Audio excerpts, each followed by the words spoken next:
Good morning student. आपका chapter है ऊंचाई और दूरी वाला। आपके आधे क्वेश्चन जो हैं वो लास्ट वीडियो में हो गए थे, बाकी जो शेष क्वेश्चन हैं उनको हम अभी सॉल्व करेंगे। देखिए एक्सरसाइज आपके 9.1 है और इसमें कल कहाँ तक हो गए थे? आपके क्वेश्चन नंबर 8 तक कंप्लीट हो गए थे।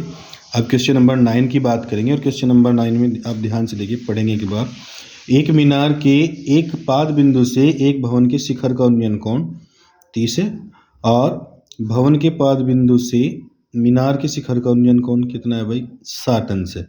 यानी कि क्वेश्चन में जो आपको ध्यान देना है वो ध्यान ये देना है कि दो बिल्डिंग है, ठीक है ना। एक तो ये हो गया आपका भवन और दूसरा हो गया आपका मीनार। दोनों एक दूसरे के आमने सामने खड़े हैं, लेकिन आपको ये याद रखना है कि जो मीनार होती है वो भवन से ज़्यादा ऊंची होती है, ठीक है ना। अब देखिए बना लेते हैं इसको फटाफट। क्वेश्चन नंबर आपका 9 है, ठीक है। ऐसे मान लीजिए ये तो होगी मीनार, ऐसे थोड़ी बड़ी मान लो, और ये मान लीजिए भवन। इस प्रकार से ये आपका बिल्डिंग हो गया, ये हो गया आपका मीनार, ठीक है भाई। उसके बाद में क्या करना है तो ध्यान से देखिए, उसने कहा भवन के शिखर का उन्नयन कोण। अब भवन तो ये है, तो इसके शिखर का जो उन्नयन कोण है ये वाला, ये कितना दिया उसने? ये दिया उसने 30 अंश। और जो मीनार है ये, इसके जो शिखर का उन्नयन कोण है वो कितना दे रखा है उसने? 60 अंश दिया है। और ये भी दे दिया कि जो मीनार की ऊंचाई है ये वाली यहाँ से यहाँ तक, ठीक है, ये कितनी है? 50 मीटर है।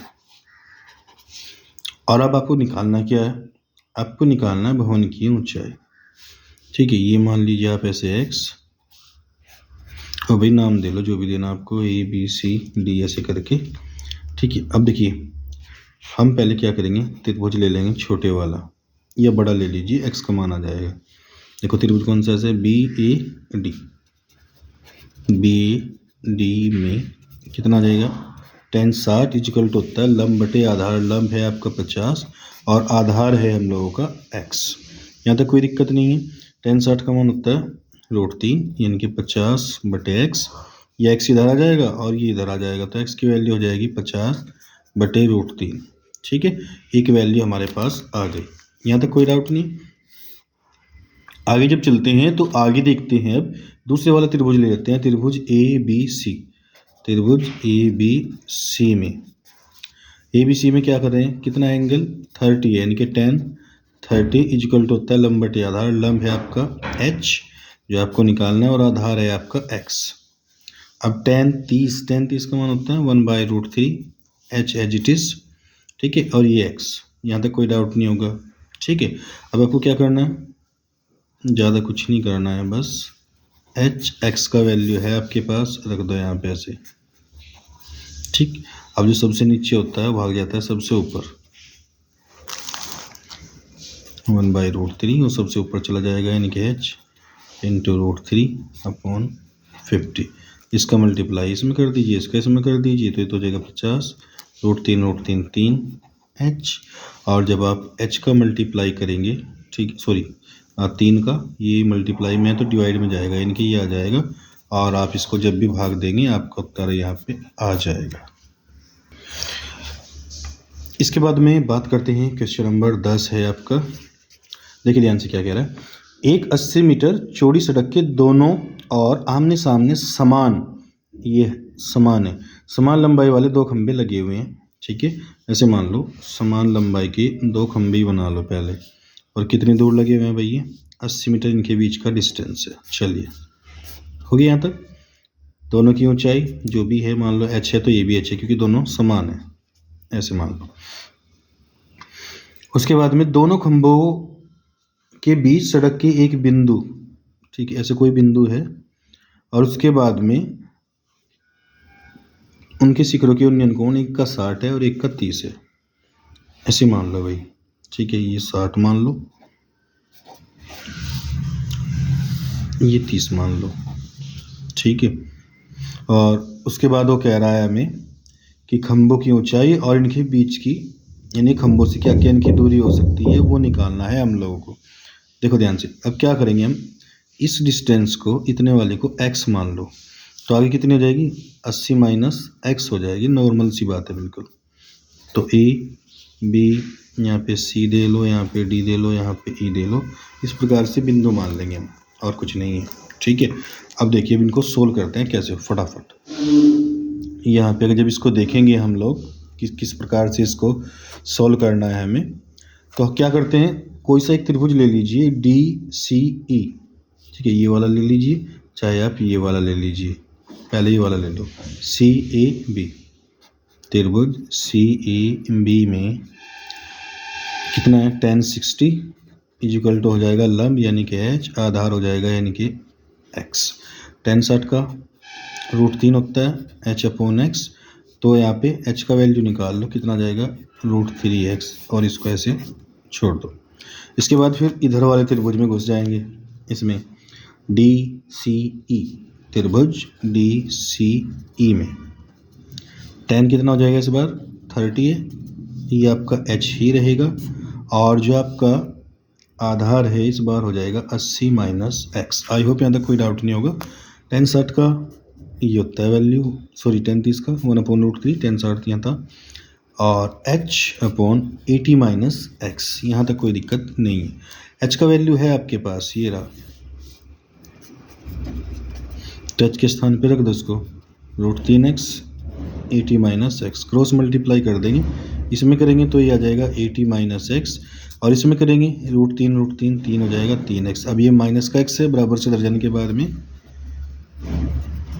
प्लस का x हो जाएगा, 3x और x 4x 80, इससे काट दो, कितना आ जाएगा 20 आ गया। ठीक है भाई, 20 मीटर आ गया हमारा, ये 20 है, देखो अब यहीं से पता लग जाएगा ये 20 है, तो आगे कितना बचेगा 80 में से 20 जाके 60। और अब आपको क्या निकालना है, आपको h निकाल लेना है, तो h का वैल्यू कितना है √3 गुणा x है, √3 x का वैल्यू है 20 यानी कि 20 √3 मीटर। ठीक है भाई, इस प्रकार से कर लेंगे। अब दिन के बीच की जो भी आपको दूरी है ये 80 माइनस एक्स है, तो आप वो सॉर्ट आउट कर लीजिए, इसमें कुछ नहीं बचेगा अभी, और आपका एक क्वेश्चन हो जाएगा कंप्लीट। चलिए जल्दी से नेक्स्ट क्वेश्चन की तरफ चलते हैं। अब हम बात करें अब क्वेश्चन नंबर 11। हालांकि ये बहुत ही आसान है, इसमें ज़्यादा कुछ करना भी नहीं है।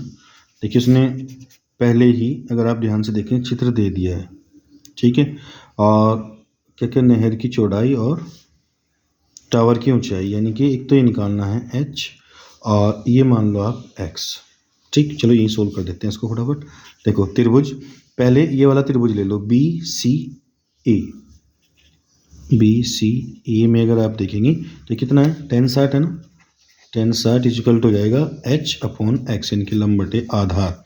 अब 1060 का मान √3 h अपॉन एक्स, ऐसे करेंगे तो h की वैल्यू यहाँ से कितना जाएगा √3x, इक्वेशन 1 मान के इसको छोड़ दो।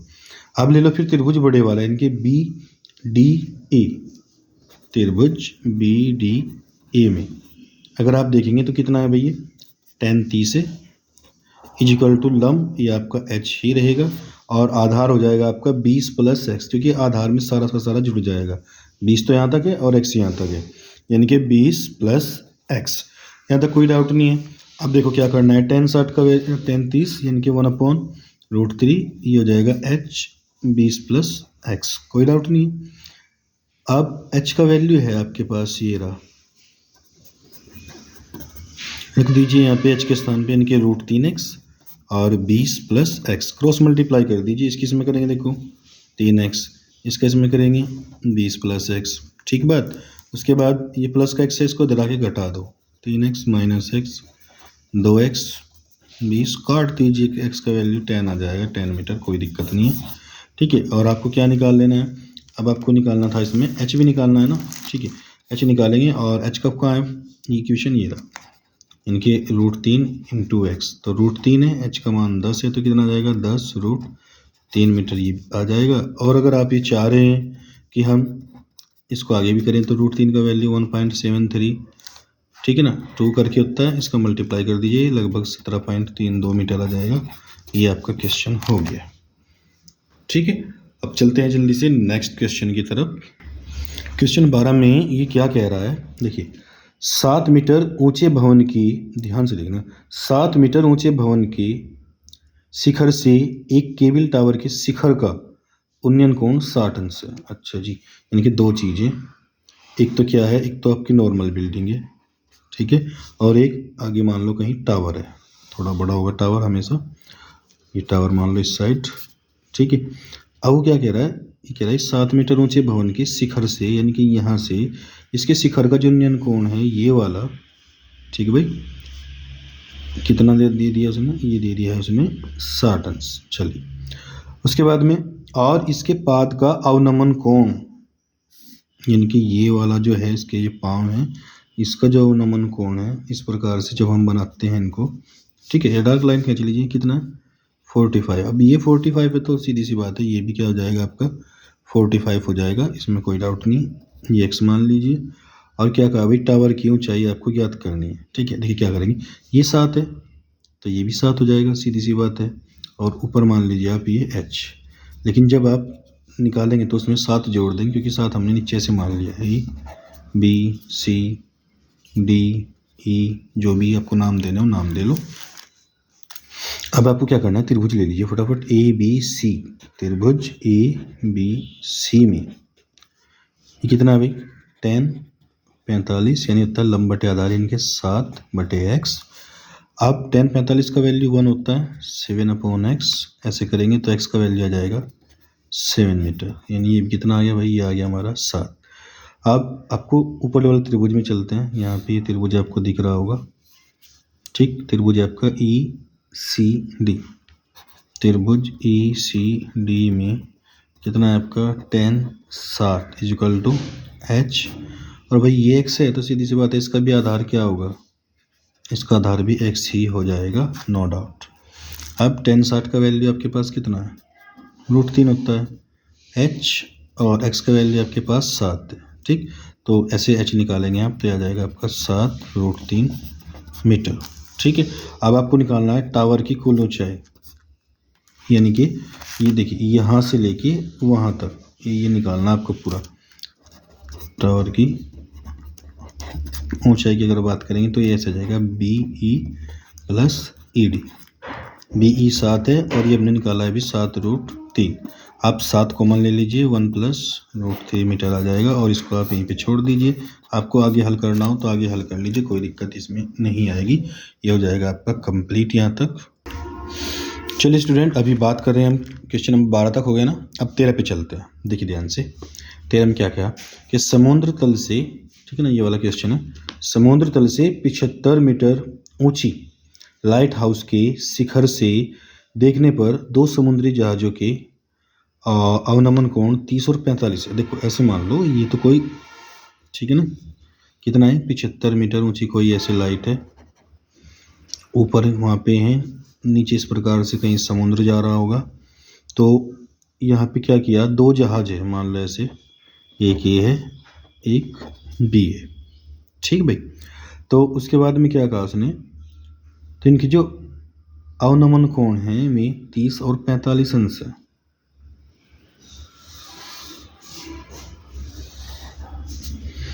ठीक है, ये आपका 45 हो जाएगा, ये आपका 30 हो जाएगा। हमेशा ध्यान रखें, कोण जितना छोटा होता है उसका कर्ण उतना ही बड़ा हो जाएगा चित्र के हिसाब से, ताकि कन्फ्यूज़न ना हो। और आपको क्या करना है, दोनों जहाज़ों के बीच की दूरी जो है वो बतानी है। ये मान लीजिए ये दोनों जहाज़ हैं ये भी, तो इनके बीच की दूरी आप ये x मान लो, आगे ये y मान लो, हालांकि y की ज़रूरत नहीं है लेकिन करना तो पड़ेगा CD, ठीक। और अभी कंडीशन अगर हम देखें, हमने डायरेक्ट हालांकि बना दिया, कंडीशन ये उन्नयन कोण की है, लेकिन जब अवनमन कोण है और ऊपर से बनता है तो आपको ये सीख लेना है, ये 30 ऐसे, तो ये 30, अब ये 45 है तो ये भी कितना हो जाएगा ऐसे 45।